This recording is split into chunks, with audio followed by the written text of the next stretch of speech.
Hello everybody and welcome back to another Live with Prima video.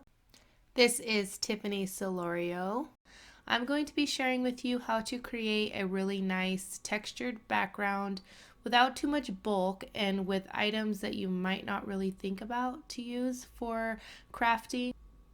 I am using the beautiful rose quartz paper collection. This is new paper collection. I love the background on this paper. It has a lot of like textures and almost like wrinkled paper and like old wallpaper feel. And I use some clear gesso to prep the page, the full page first. I am adding some heavy gesso, pretty thick like I would if I was using modeling paste or light paste. So this is going to allow me to take this non-slip grip cupboard liner, that's a mouthful, and place it into the gesso, and I'm going to create some texture with it.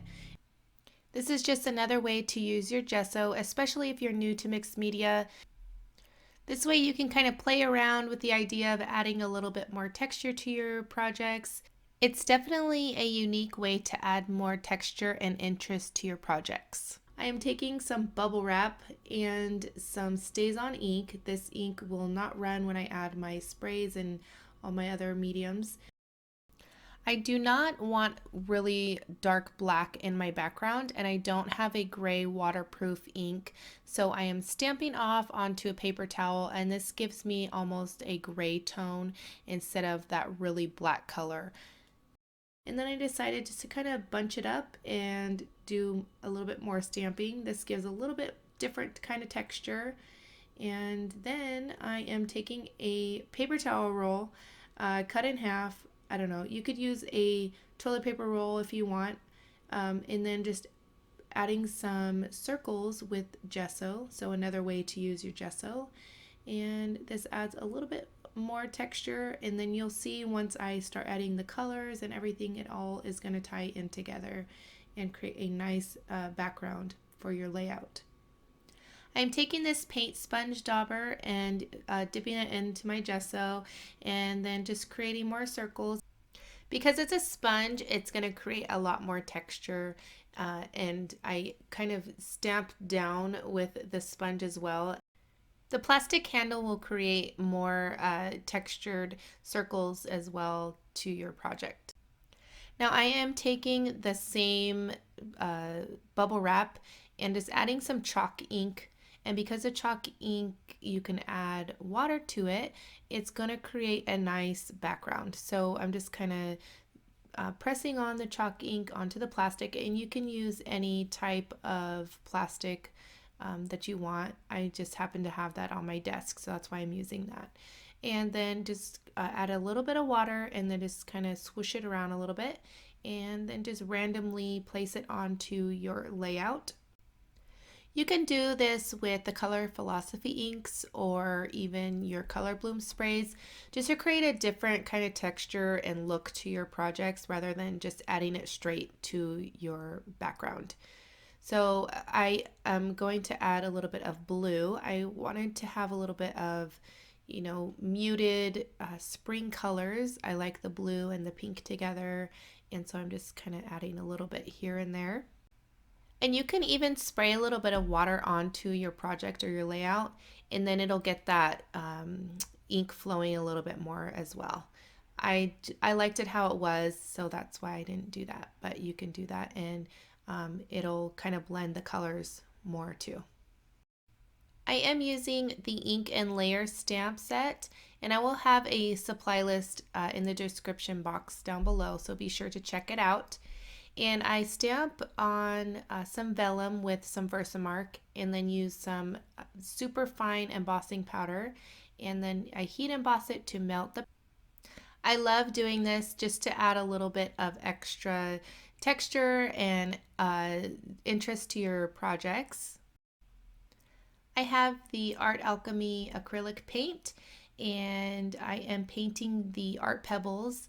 I just took out a few different sizes, and I did have this mechanical heart from Finnabair, and I did paint it, and I was planning on using it, But once I started putting everything down on my layout, I didn't realize that it was still stuck to the paper, and then I ended up not using it. So I wanted a little bit more pop of color, and so I added the vintage rose acrylic paint on top of the art pebbles. So I like doing this a lot. I add lots of layers of colors and textures to my projects, and even though a lot of it gets covered up, it all adds to the end result. So I take the paintbrush with the vintage rose paint on it, and I just squirt some water onto it, and then I add some splatters. Then I take the acrylic paint Sparks Butterfly Spells and add some splatters to the background. And this is just some chipboard I had in my stash, and I just cut it down, embossed it, and then adding it to my layout. And you can use, anything that you want. You can even use cardboard. You just tear the top layer off, and then you have that really cool corrugated cardboard effect if you wanted to do that instead of chipboard.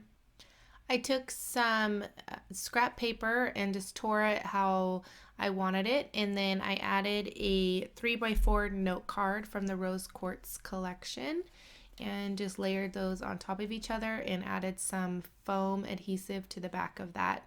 And then I'm just adding those embossed flowers that I did earlier and just kind of tucking them here and there, and then I'm going to start adding all my flowers. So be sure to see the description box below for a full list of supplies. And I am just adding flowers on top of each other, and then I'll tuck some more embossed images here and there, and then some more flowers, and just kind of playing around to see what I like and where I want everything. So I keep a mason jar, and I put all of my flowers that I maybe have one left of the pack, or the pack has ripped open or whatever, and I just kind of put all of them into there. And then sometimes I like to pull all of them out and then see which ones go together. That way I can use them up, and I'm not always opening up a new package of flowers.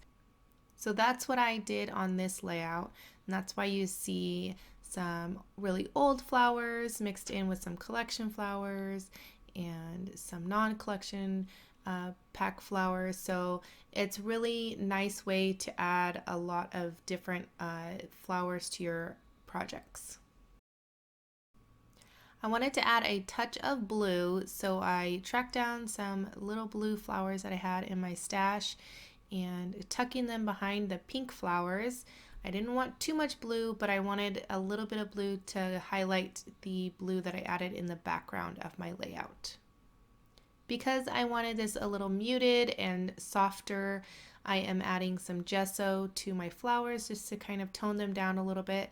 They're a little bright for me for this particular project, and I just dry brush it on, so that just means that I add some gesso and then basically brush most of it off, but you're going to be left with a little bit of paint left on your paintbrush, and then that way you could just add a little bit of gesso on top of your flowers.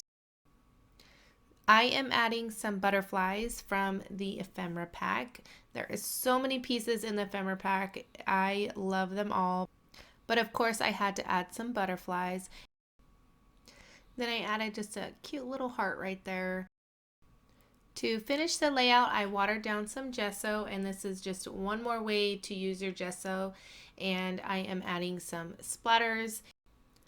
That completes this project. I hope you guys enjoyed this video. If you did, share it with your friends, and be sure to find the Live with Prima Facebook page and be sure to share your projects there. We love seeing them, and if you have any questions, don't hesitate to ask. Thanks so much for watching, and I will catch you guys later.